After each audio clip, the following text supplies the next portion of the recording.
YouTube is filled with hustle culture content. And quite frankly, I just don't believe in it.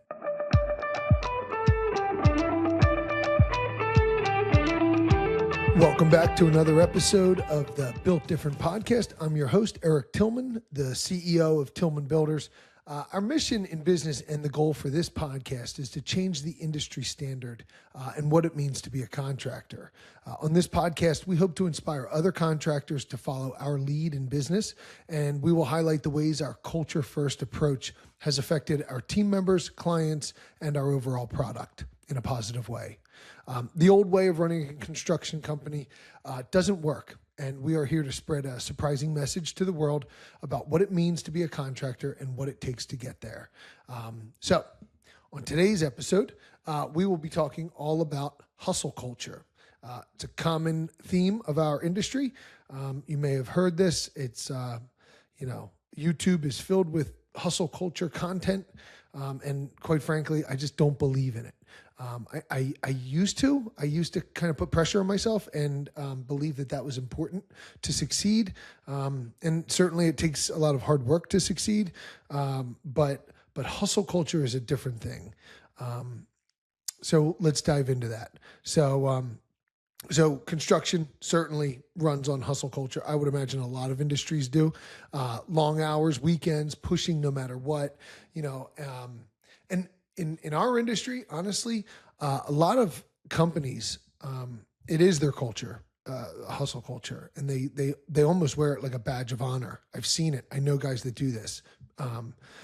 But I just don't believe it, and I certainly don't run my business that way. So I grew up in this industry. I saw this my whole life, right? Just kind of work more, push harder, figure it out. And, like I had said, honestly, I thought that like there have been times in the past where I've gotten down on myself thinking, I'm not certainly work hard and I've put in my fair share of 12-hour days, but there was a time where I wasn't. And there are still times where I'm not, where I'm working an 8-hour day. I don't know. There's a stigma. There's a stigma there, and some head trash.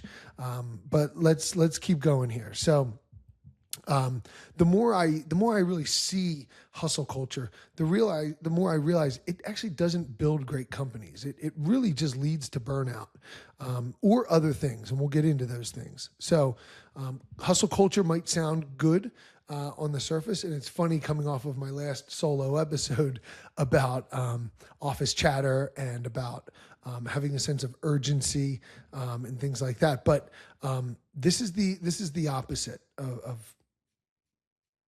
of what I'm looking for from my team. So might sound good on the surface, might sound like ambition, it might sound like drive, but it's not. What it really leads to is exhausted crews, stressed out owners, which is not good ever. The owner should never be stressed out. That will trickle down. Short tempers and mistakes on job sites. I want to back up for just a sec. I said owners should never be stressed out. That doesn't mean that owners should never be faced with stressful situations. But I just firmly believe that it's up to us as leaders, whether you're the owner or a leader in an organization, it doesn't matter. Or maybe you lead your family, whatever that is, we have to be able to handle it. And it doesn't mean suppressing stress. It means staying in front of stress, right? I've talked about like that cloud of smoke. And if you can just pull ahead of it and then maintain, that's the idea. So I want to just clear that up. Owners should never be stressed. Owners should manage their stress, probably better than anybody else in the organization, I guess to a certain degree. But anyway, so exhausted crews, stressed out owners, short tempers, right? We're working 12-hour days over and over and over. And I'm imagining guys on the construction site. That's what I'm imagining. But I'm also imagining people in the office, burning the midnight oil at the office from, 6 to 6. Eventually you get tired. And when we get tired or hungry, for me, when I get hungry, my temper shortens as well. My wife calls me hangry. It also leads to mistakes on the job site, mistakes in the office.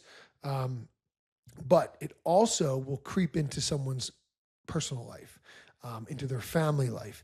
It robs them of energy. It robs them of family time. Robs them of time that they could be spending learning a new skill set or working on themselves in some way. Maybe it's reading. Maybe it's working out. Maybe it's listening to content like this, right? So if you're a cog on the wheel, if you're just a hamster on the wheel, just kind of going around and just hustle culture, just go, you are not taking time to like look back, look in your blind spots, figure out, what your next direction is. Your focus is this. This is your focus in a hustle culture. It's narrow.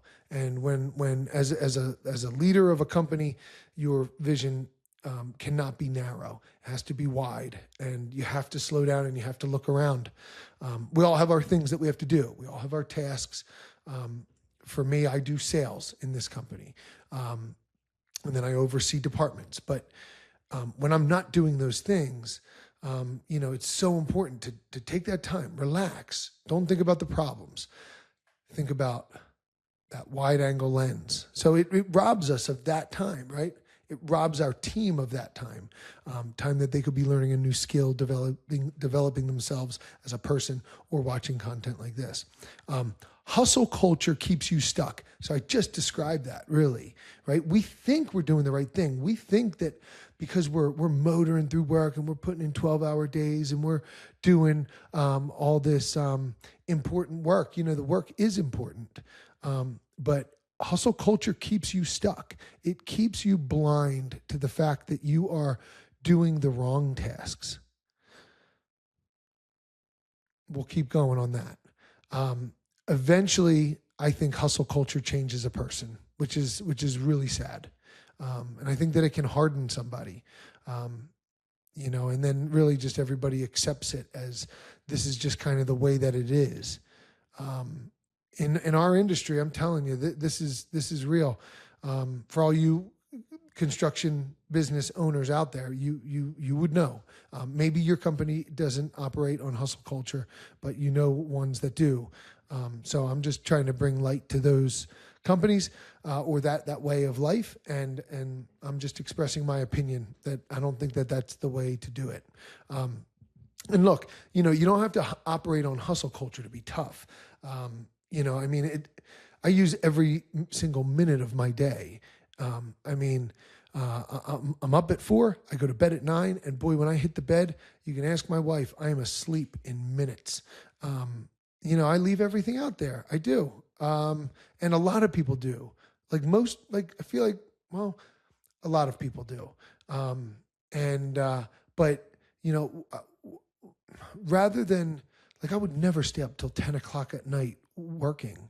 I might get up early and work if I had to, but really what I would rather do is just focus on the efficiencies so that I can fit more into my day, which is what I've done for years.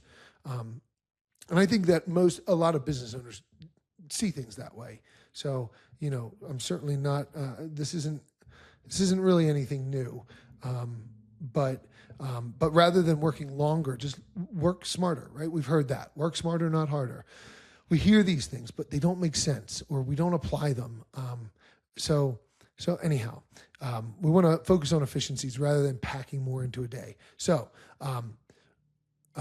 really turning the lens onto the owner, hustle culture usually starts at the top.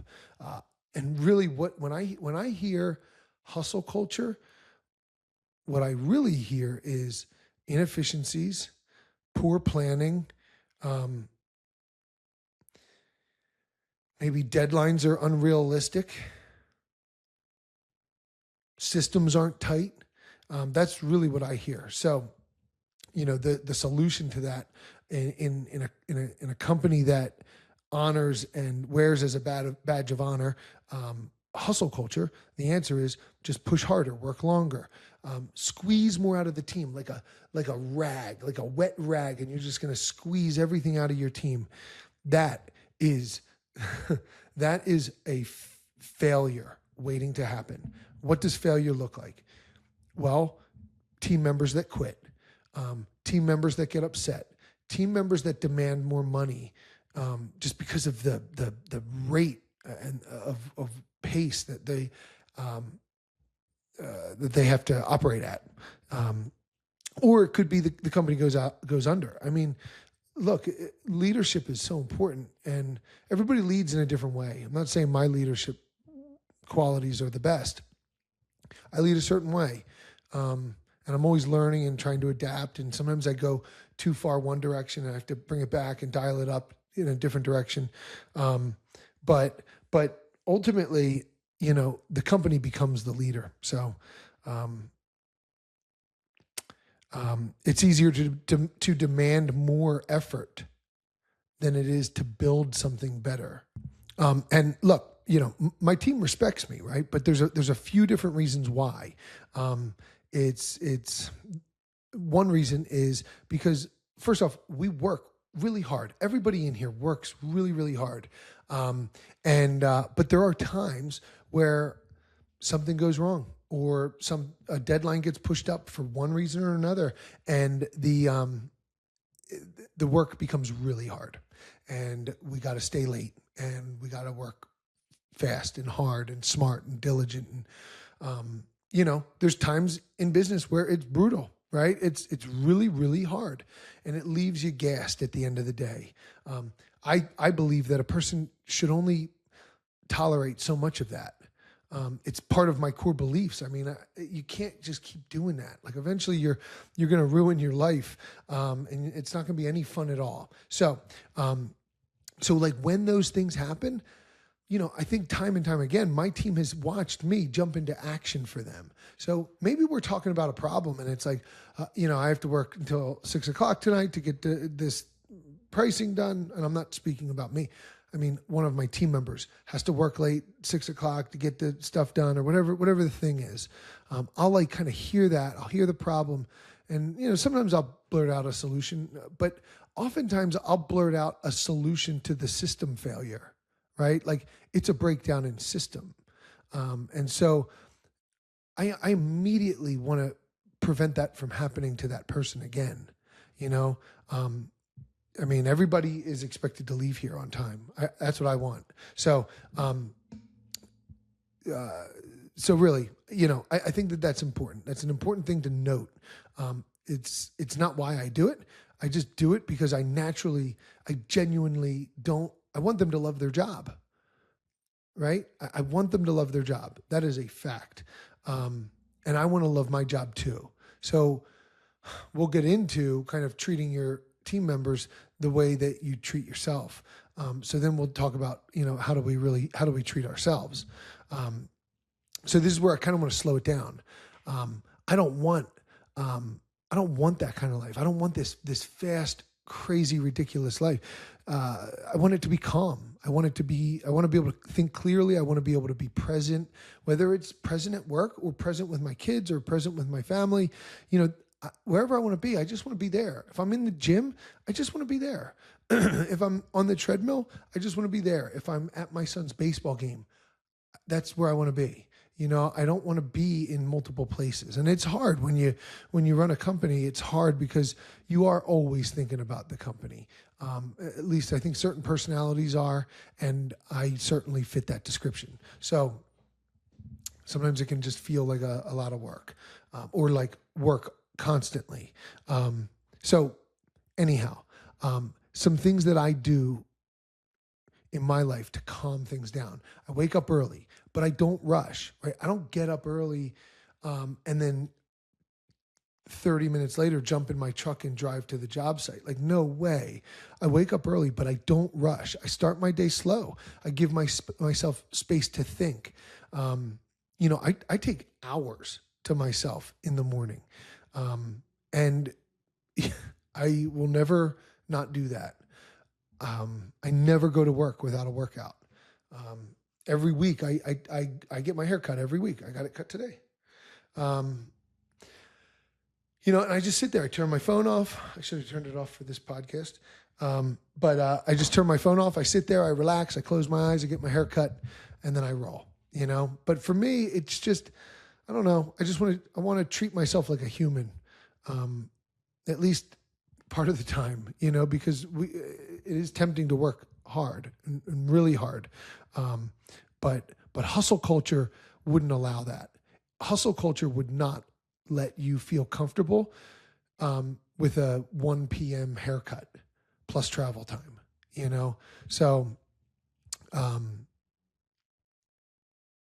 really, I don't think that's me being soft. That's me making sure that I'm at my best.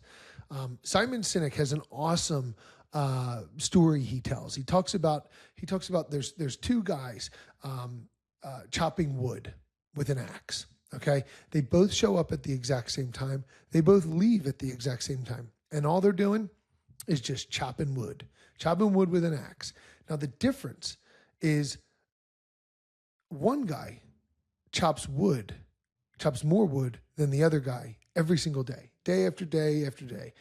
He's able to chop more wood in a day than the other guy. And there's one difference between the way these two guys spend their day. The guy that chops more wood leaves every day for 1 hour at lunchtime. So finally, the guy who chops less wood asks the other, hey, every day we show up at the exact same time, we leave at the exact same time, but you're chopping more wood and you leave for an hour in the middle of the day. Where do you go? And the guy says, I go home and I sharpen my axe. I love that story. And that's, I just see major value in that, that would go against hustle culture. Hustle culture would not like me saying that.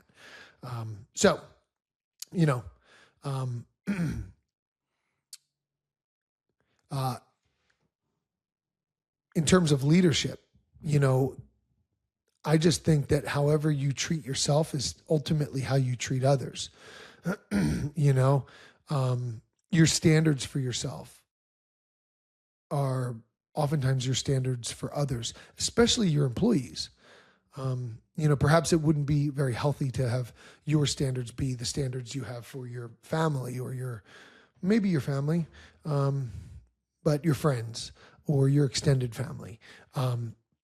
But with employees, I mean, it seems as though, you would treat your employees or your team members the same way that you would treat yourself. And so if you're beating yourself up and you're working around the clock like a maniac and you think that that's winning, I would evaluate that.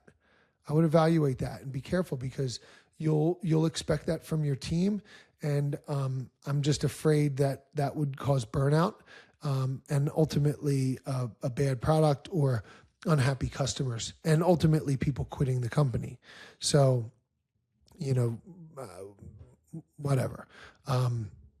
Most owners, may run themselves into the ground. They expect their team members to do the same thing. So just remember, with all of this, all the business, all the vision, the values, the mission, how you design your business, it is a reflection of you as a person. So evaluate who you are, right? We go back to the man in the mirror episode. Go back to who you are and evaluate, how do I spend my time? How do I value my time? Do I protect my time? Do I let people walk all over my time? What kind of people do I like being around? Maybe those are the people that I should hire.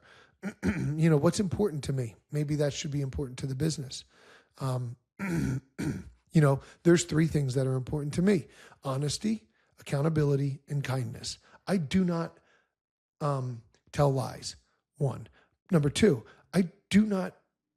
I'm humiliated if I drop a ball, right? Like, accountability is important. If I say I'm going to be somewhere, it's going in my calendar. I better make sure I got that because I don't know. And maybe it's because I wasn't that way as a kid, but I am that way now. So that's important to me. And then just being kind, in this industry, I was confronted by a lot of unkind people as a young man, and perhaps that's why that's important to me now.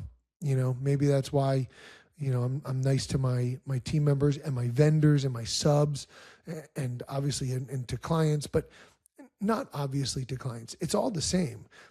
If there's any customers out there watching this, just so you know, the version that you see is the same version that my team sees, and it's the same version that my subcontractors see.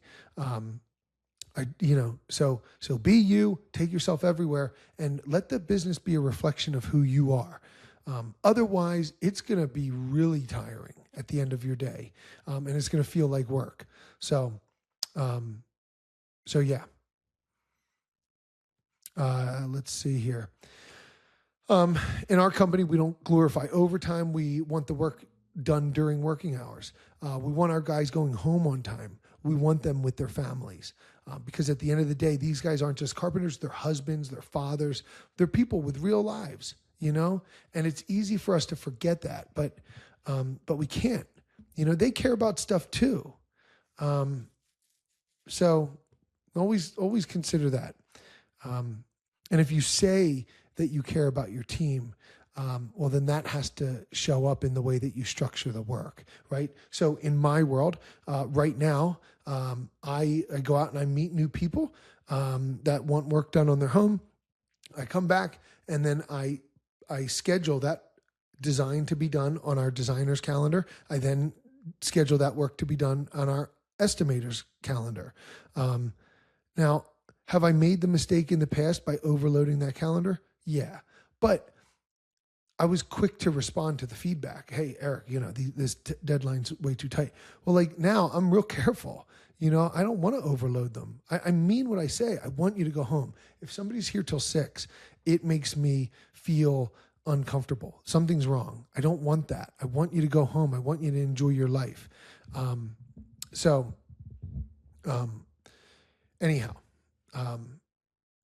So it shows up in the way that you structure the work. So you can say you care about your team all you want, but if you're jamming their calendar full of tasks, that is like undeniably a 10, 12-hour day, well, then they're not going to believe you.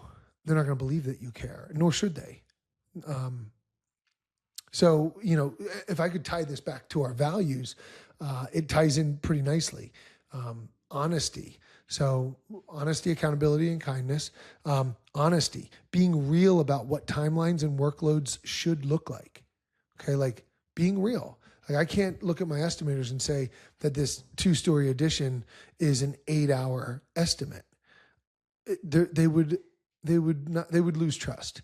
I have to look at that, and if I think it's 2.5 days, maybe I have to put it on for 3. Let them catch up on some of their other workload or their emails or something like that. But we can show that we're being honest in that way.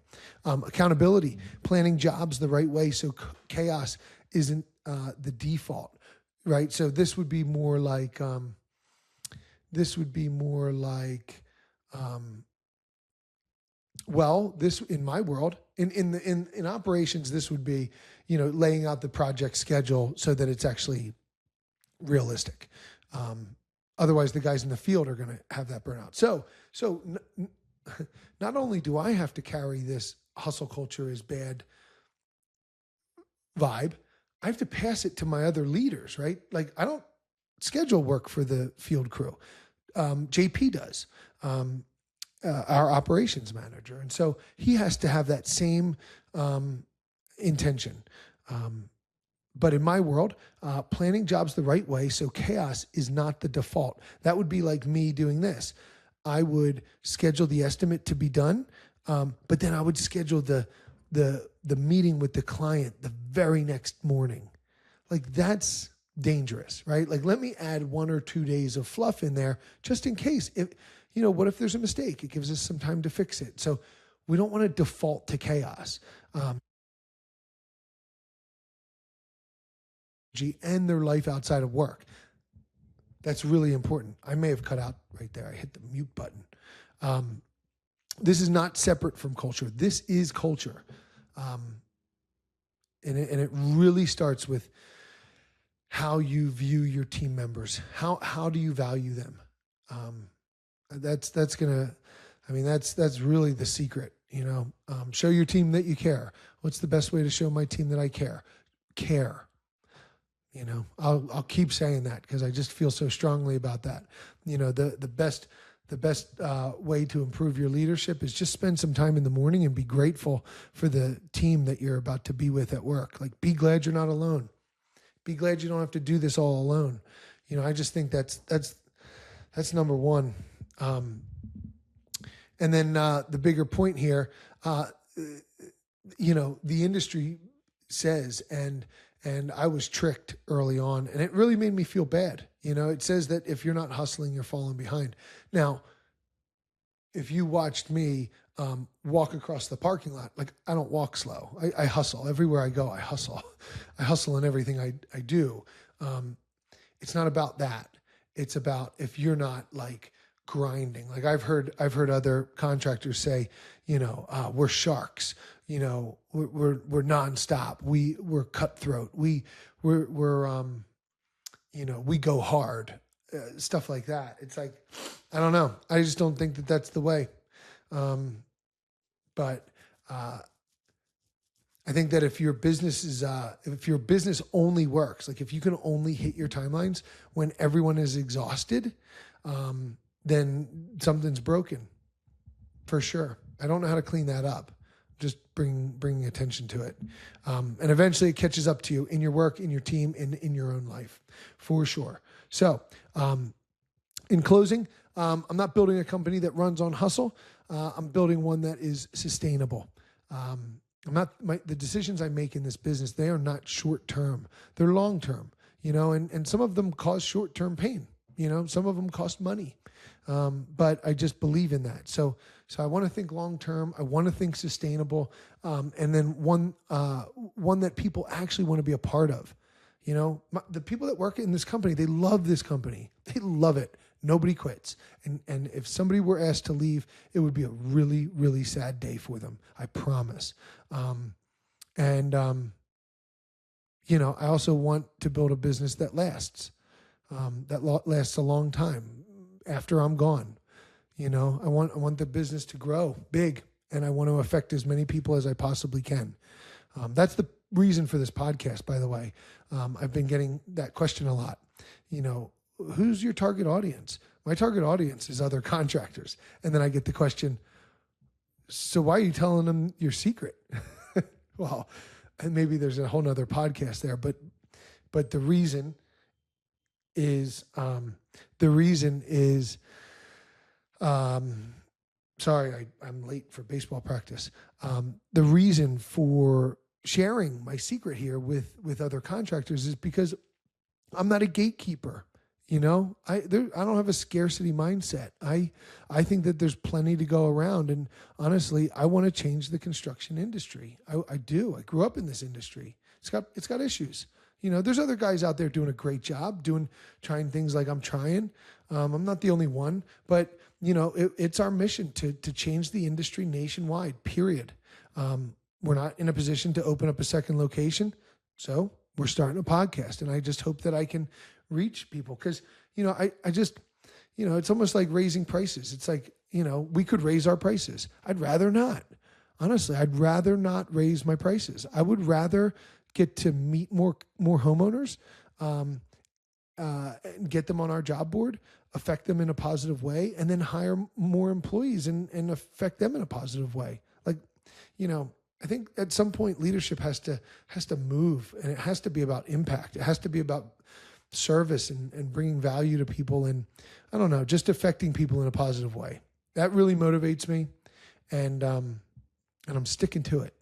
So, I guess to kind of wrap this up, I think that hustle culture does not work. I think that it's unhealthy. I think that it's, I don't know. I just don't stand for it. I don't like it. And we've had great success not doing it. For 8 years, I've worked my butt off to build this company.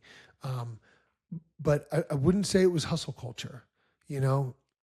Like I said, I start my day with like 3 to 4 hours all about me, just by myself. You know, that's not hustle culture. Hustle culture would be you wake up, 10 minutes later, you're working. And there's a lot of content creators on YouTube that would push that message. I see it, which is why I'm doing this podcast tonight. So anyway, it starts with taking care of yourself and leading in a way that actually reflects that. So anyway, that's it for today, guys. As always, thank you for staying tuned. Stay positive, be nice, step out of your comfort zone, and sharpen your axe. Thanks, everybody. Bye.